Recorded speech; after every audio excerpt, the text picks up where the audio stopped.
नमस्कार दोस्तों, कैसे हो आप सब। आई होप आप सब बहुत अच्छे होंगे और आपकी तैयारी में एक और वैकेंसी का चार चांद लगने वाला है। केवीएस और एनवीएस की जॉइंट वैकेंसी आई हुई है ना। केवीएस और एनवीएस पहली बार इतिहास में पहली बार साथ में वैकेंसी निकाल रही है और साथ में ही पेपर होने वाला है। बहुत सारे बच्चों के मेरे पास में मैसेजेस आए हैं, बहुत सारे बच्चों के कमेंट्स आए हैं कि क्या सर कैसे कैसे एलिजिबिलिटी है, नेगेटिव मार्किंग है कि नहीं है। ये सारे डाउट्स आपके हैं, एक एक करके सारे डाउट्स का समाधान करूंगा। तो लगभग टीचिंग पोस्ट की 13,000 आई हैं और 2,000-2,500 के आसपास नॉन टीचिंग पोस्ट की आई हैं दोनों। ठीक है, सारी जानकारी मैं दूंगा। तो सबसे पहले बहुत सारे बच्चों के डाउट्स क्या क्या है। एप्लीकेशन डेट कब है, कब से स्टार्ट हो रहा है एप्लीकेशन फॉर्म भरना है, और लास्ट डेट क्या रहेगी, एलिजिबिलिटी क्या रहेगी, और उसके बाद क्या क्या बदलाव हुए हैं। टायर 1, टायर 2, टायर 3 है, नेगेटिव मार्किंग और एज से रिलेटेड जो भी संबंधित उसको डाउट है वो सारी चीजें, और फिर उसके बाद एग्जाम कब हो सकता है इसके बारे में जानकारी चाहिए। अब मेरे प्यारे बच्चों, सबसे पहले इंपॉर्टेंट डेट्स के बारे में जान लेते हैं। सबसे पहले इंपॉर्टेंट डेट्स है, अप्लाई करने की डेट है, स्टार्ट हो गई है आज से। आज 14 नवंबर 2025 है। आज से 14 तारीख से फॉर्म भरे जाने शुरू हो गए हैं और 4 दिसंबर लास्ट डेट है। लगभग हमें लगभग नहीं, पूरे के पूरे 20 डेज का समय मिला है, 20 डेज का टाइम मिला है।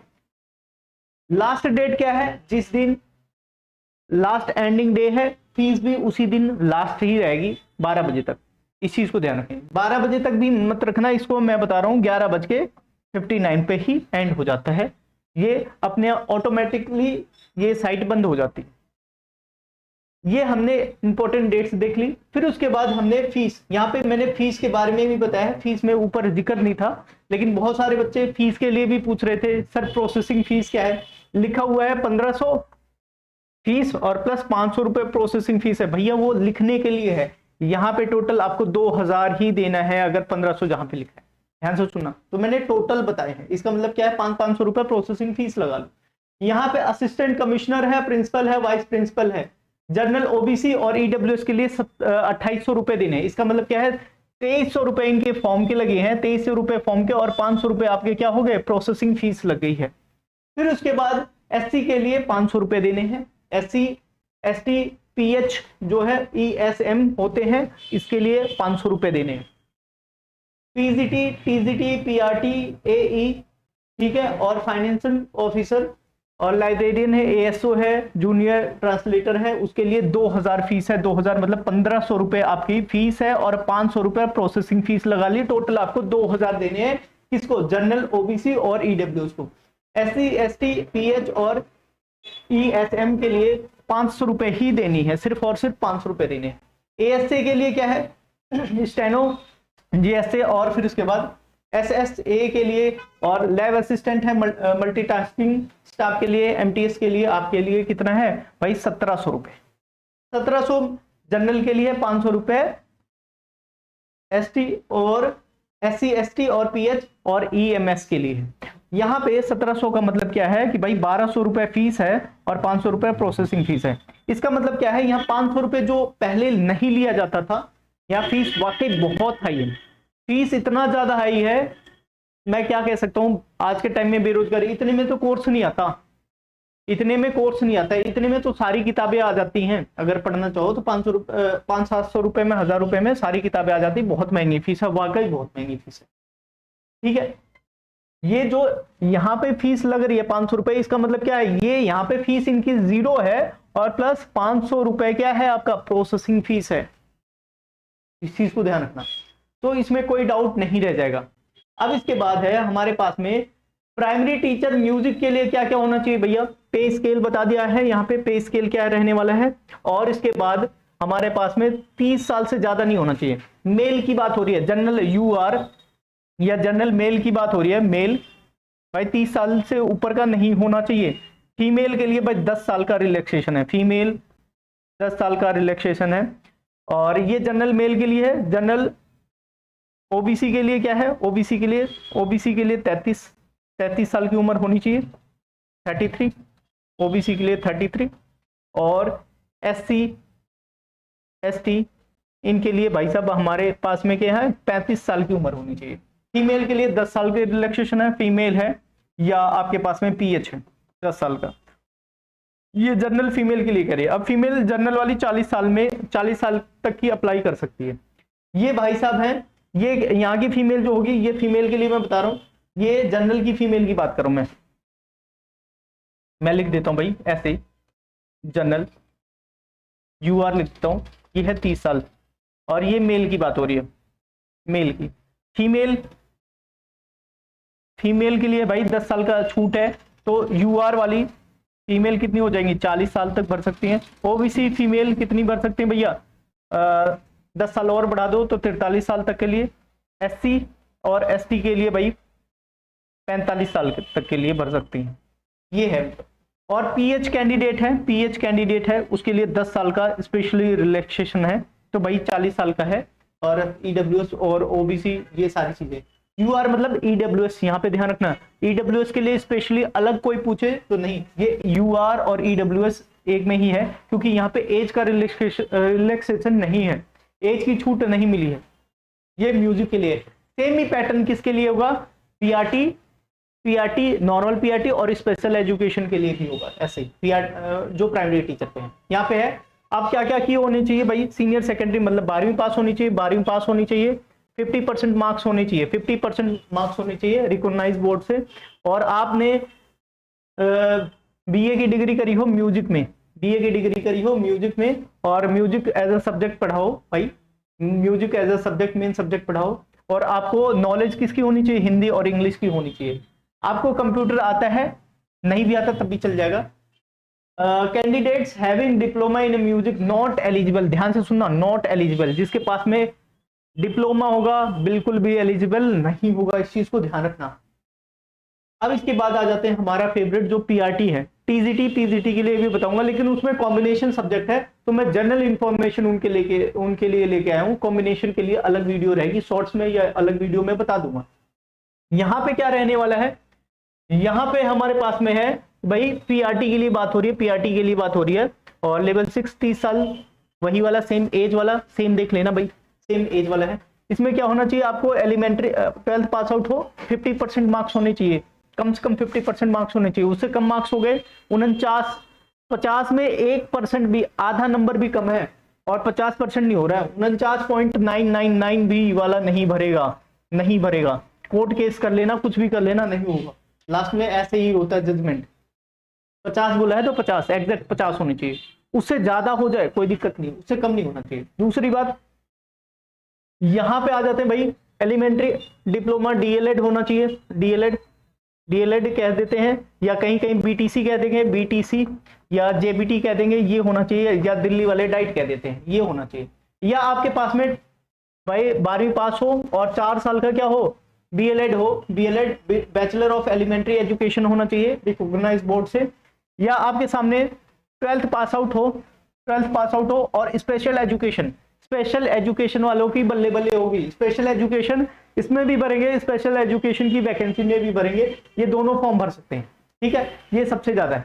यहाँ पे कंप्यूटर पूछ रखा है, कंप्यूटर होना चाहिए, सीटेट पास होना चाहिए, जो कह रहे हैं ना बच्चे की 2026 अपीयरिंग वाले सीटेट पास मांग रखा है यहाँ पे, क्वालिफाइड इन द सीटेट होना चाहिए, कंपलसरी है सीटेट होना चाहिए। और फिर उसके बाद आपका क्या हो जाएगा, डीएलएड स्पेशल होना चाहिए, ये तो अंडरगो है, ये सारी चीजें दे रखी है, हाँ ठीक है। अब आ जाते हैं भाई टीजीटी के लिए, यहाँ पे ध्यान रखना। एक चीज और मैं बता देता हूँ आपको, NIOS का कहीं पे यहाँ पे जिक्र नहीं दे रखा है। अच्छा एक बार देख लेता हूँ, training to be undergo a person with a DEd special education qualified, NIOS का कहीं पे जिक्र नहीं दे रखा है। तो NIOS वाले 18 महीने के, यहाँ पे 2 साल का कहाँ पे बोल रखा है, 2 ईयर डिप्लोमा, तो NIOS वाले नहीं भर पाएंगे भाई साहब, ध्यान रखना। NIOS वाले नहीं भरेंगे, इसमें तो नहीं बोल रखा है, या तो स्पेशली जिक्र कर देता इस कंडीशन में, तो NIOS वाले नहीं दे रखे हैं इसमें, ठीक है। बाकी आप मेल वगैरह डालोगे या आरटीआई वगैरह लगाओगे तो वहां पे क्लियरली मेंशन कर देगा, NIOS वालों ने मेंशन नहीं कर रखा है कहीं पे भी। अब स्पेशल एजुकेशन में भाई स्पेशल एजुकेशन होना चाहिए, भाई स्पेशल एजुकेशन होना चाहिए। इसमें बहुत सारी कैटेगरी होती है, MR होती है, मल्टी डिसेबिलिटी हो जाती है, ये सारी चीजें होनी चाहिए उसमें। अब आ जाते हैं नेक्स्ट, टीजीटी। टीजीटी में ग्रेजुएशन होनी चाहिए उस सब्जेक्ट में, जिस सब्जेक्ट की टीजीटी बनना चाहते हैं, हिंदी, इंग्लिश, मैथ, जिसकी भी उसमें होना चाहिए। और आपका 3 साल होना चाहिए पढ़ा हुआ, और बीएड होना चाहिए, और पेपर 2 पास होना चाहिए। लेकिन पीजीटी जो है, पीजीटी में पोस्ट ग्रेजुएशन होनी चाहिए उसी सब्जेक्ट में, और बीएड होनी चाहिए। यहाँ पे सीटेट पेपर 3 अभी तक इंटरव्यू नहीं हुआ है, तो विदाउट सीटेट वाले चल जाएंगे, कोई दिक्कत नहीं है। अब आ जाते हैं एग्जाम पैटर्न। 3 टियर में एग्जाम होने वाले हैं। पहले टियर की बात हो रही है, पहले स्टेज की बात हो रही है, क्वालिफाइंग नेचर का होगा। ये कैसा होगा? क्वालिफाइंग नेचर का होगा। 2 घंटे का एग्जाम होगा और 1/3 मार्किंग होगी, 1/3 नेगेटिव मार्किंग होगी। जो कह रहे थे नेगेटिव मार्किंग आज तक केवीएस में नहीं आया, आ रहा है भाई, देख लो। केवीएस में नेगेटिव मार्किंग आएगी, 100% आएगी। और अब आगे ऐसा सिलसिला चल चुका है, तो सीटेट में भी आने की संभावना लगती है, क्योंकि इसका पेपर कौन करवा रहा है? इसका पेपर करवाता है हमारा सीबीएसई, और सीबीएसई सीटेट का भी पेपर करवाता है। तो आने वाले समय में आपको सीटेट में भी नेगेटिव मार्क्स दिखेंगे, नेगेटिव मार्किंग दिखेगी। तो आप सबसे गुजारिश है कि भैया बहुत जल्दी सीटेट पास कर लो, जो सीटेट पास नहीं कर पा रहे। अब आ जाते हैं भाई, हमारे पास में सब्जेक्ट है 20 मार्क्स, 20 क्वेश्चन पूछे जाएंगे, और 60, मतलब एक क्वेश्चन 3 मार्क्स का, एक क्वेश्चन 1 क्वेश्चन कितने का? 3 मार्क्स का। इस चीज को ध्यान रखना भाई। जनरल रीजनिंग है, रीजनिंग बहुत आसान है, और न्यूमेरिकल एबिलिटी है जो मैथ्स है 20 क्वेश्चन, कंप्यूटर 20 क्वेश्चन, और जनरल नॉलेज 20 क्वेश्चन है। इसका है लैंग्वेज, इंग्लिश है, इंग्लिश आप चूज करोगे, इंग्लिश 10 नंबर का। और आपका कोई भी अदर लैंग्वेज, मतलब बहुत सारे जो हिंदी भाषी हैं वो हिंदी चूज करेंगे, मोस्ट ऑफ बच्चे हिंदी चूज करेंगे, अदर लैंग्वेज वो भी 10 क्वेश्चन 30 मार्क के हो जाएंगे। टोटल यहाँ पे 100 क्वेश्चन बनते हैं, और मार्क्स कितना हो जाता है? 300, क्योंकि 300। अब इसमें से जो बच्चे क्वालिफाई होंगे 10 गुना बच्चे बुलाए जाएंगे। कितने बच्चे बुलाए जाएंगे? 10 गुना बच्चे बुलाए जाएंगे वैकेंसी के अकॉर्डिंग। अगर वैकेंसी मान लो 1000 है, 1000 मान लेते हैं, 1000, और 10,000 बंदे बुलाने हैं मुझे, 10,000 बंदे बुलाने पड़ेंगे। 10 गुना का मतलब 10,000 बंदे मुझे शॉर्टलिस्ट करने पड़ेंगे, ठीक है। अब वो पेपर 2 के लिए बैठेंगे, पेपर 2 मतलब टियर 2 के लिए बैठेंगे, स्टेज 2 के लिए बैठेंगे। तो ये 10,000 बच्चे सेलेक्ट हो जाएंगे, और अपनी कैटेगरी के हिसाब से सभी देख लेंगे। 10 गुना ही बच्चे जहां पे मिलेंगे, वहां पे टॉप के 10 गुना बच्चे मिल गए तो उठा लिया उनको। अब यहां तक कोई दिक्कत नहीं है। मैं इस सब्जेक्ट को, इस फेज को, या टियर 1 को, फेज को टैकल करने के लिए मैं बता देता हूँ। आज के टाइम में मार्केट में या जो बच्चे पढ़ रहे हैं, 2 टाइप के बच्चे। एक EMRS पढ़ रहे हैं, EMRS में वैकेंसी है, ये उसमें पढ़ रहे हैं, वार्डन वगैरह पढ़ रहे हैं। और एक बच्चे ऐसे हैं जो आपका DSSB में पढ़ रहे हैं। तो DSSB वालों के लिए मैं कह रहा हूं कि जो DSSB वाले हैं, DSSB वाले हैं, उनको पार्ट ए करना ही करना है। साथ साथ में पार्ट ए से पूरा टैकल हो जाएगा, और प्लस आपको कंप्यूटर पढ़ लेना है, कंप्यूटर अलग से पढ़ना है, बस और कुछ नहीं करना, कंप्यूटर अलग से पढ़ना है। पार्ट ए में देखो आपका मैथ भी है, रीजनिंग भी है, रीजनिंग मैथ होगी आपकी, जीएस भी होगी आपकी, लैंग्वेज होगी, हिंदी और इंग्लिश लैंग्वेज होगी। सिर्फ और सिर्फ यही चीज नहीं है, इससे आराम से बहुत अच्छे से टैकल हो गया। अगर आप DSSB PRT की तैयारी कर रहे हैं तो आपको पार्ट ए के अलावा कुछ देखना ही नहीं। अब आपका EMRS वाले जो बच्चे हैं उनके लिए मैं थोड़ा सा, EMRS वाले हैं उनके लिए भाई मैथ इंक्लूड कर दो, बस मैथ्स और ऐड कर दो, मैथ्स ऐड कर दो कहीं और से। बाकी सारे सब्जेक्ट आपका EMRS में है, रीजनिंग है, ये नहीं है, बाकी और सारी चीजें हैं, बहुत सारी और सारी चीजें हैं। बस ये है आपका मैथ नहीं था, तो मैथ के लिए ये आ जाओ भाई। अब मैंने बता दिया इस हिसाब से गाइडेंस। अब हम आ जाते हैं स्टेज 2 की तरफ बढ़ जाते हैं, जो आपका क्या है, टियर 2 है, जो आपका डिस्क्रिप्टिव एग्जाम होगा। कितने क्वेश्चन पूछे जाएंगे? ऑब्जेक्टिव क्वेश्चन पूछे जाएंगे 60 क्वेश्चन 60 मार्क्स के, मतलब एक क्वेश्चन 1 मार्क का, एक क्वेश्चन 1 मार्क का पूछा जाएगा। और फिर उसके बाद आपका लिखने वाला, जैसे बच्चे लिखते हैं ना कि भाई राष्ट्रपति के क्या क्या अधिकार होते हैं, फिर पॉइंट फॉर्म में लिखते हैं, वो सारी चीजें क्वेश्चन पूछे जाते हैं। जैसे 9th 10th में आपने एग्जाम दिया है, 11th 12th में एग्जाम दिया है, लिख लिख के वो वाले एग्जाम होंगे डिस्क्रिप्टिव। या आप कह दो आप क्या करवा रहे हैं यहाँ पे, आपको टीचर नहीं बना रहे हैं, आपको IAS बना रहे हैं। तो डिस्क्रिप्टिव एग्जाम है, 10 क्वेश्चन है, 40 मार्क का है, मतलब एक क्वेश्चन 4 मार्क का है, ठीक है। और टोटल कितने हो जाएंगे भाई, यहाँ 40 मार्क और इधर 60 हो गए, तो कितने हो गए, 100 मार्क का हो गया आपका पेपर। 100 मार्क का कितना समय मिलेगा, 2.5 घंटे मिलेगा। और यहाँ पे क्या हो जाएगा, नेगेटिव मार्किंग 1/4 हो जाएगी। कितनी हो जाएगी, 1/4। एक क्वेश्चन, 4 क्वेश्चन गलत होने पे 1/4 काट लिया जाएगा, मतलब 1 नंबर काट लिया जाएगा। ये वैसे ये खामखा है, इसमें सब में नंबर मिलेंगे, इस वाले में सब में नंबर मिलेंगे, यहाँ कटेंगे। ये अगर मैं नेगेटिव मार्किंग बताऊं तो यहाँ नंबर कटेंगे। यहाँ पे क्या है कि आप लिख के आओगे तो कुछ ना कुछ काटेंगे, कुछ ना कुछ देंगे, ये तो अलग चीज है, यहाँ इस चीज को ध्यान रखना। अब इसके बाद ये है 85% का वेटेज है। अब यहाँ से कट ऑफ डिसाइड होगी। पहले वाले में तो 10,000 बच्चे बुला लिए, Tier 1 क्लियर हुआ। अब इसके बाद 85% इसकी वेटेज है और 15% आपका इंटरव्यू का वेटेज है। इंटरव्यू वैसे रियल में कितने का होगा, 100 मार्क्स का होगा इंटरव्यू। इसमें डेमो टीचिंग वगैरह भी इंक्लूड हो जाएगी, इंटरव्यू में डेमो टीचिंग वगैरह भी हो जाएगी, डेमो टीचिंग, ठीक है। और यही फाइनल स्टेज होगी। फाइनल स्टेज के बाद में आपका फाइनल मेरिट बन जाएगी, जिसमें Tier 2 85% का होगा और इंटरव्यू 15 मार्क का होगा। मतलब इस 100 को 15 में कन्वर्ट कर देंगे और उसको जो 100 है वहां पे उसको 85 में कन्वर्ट कर देंगे, ठीक है। इंटरव्यू की वेटेज यहाँ पे घटाई गई है, रिटन मार्क्स की वैल्यू ज्यादा की गई है, क्योंकि इंटरव्यू में 15, अगर आपके 100 में से 50-60 भी बनते हैं तो यहाँ पे 15 में अच्छे खासे नंबर बन जाएंगे।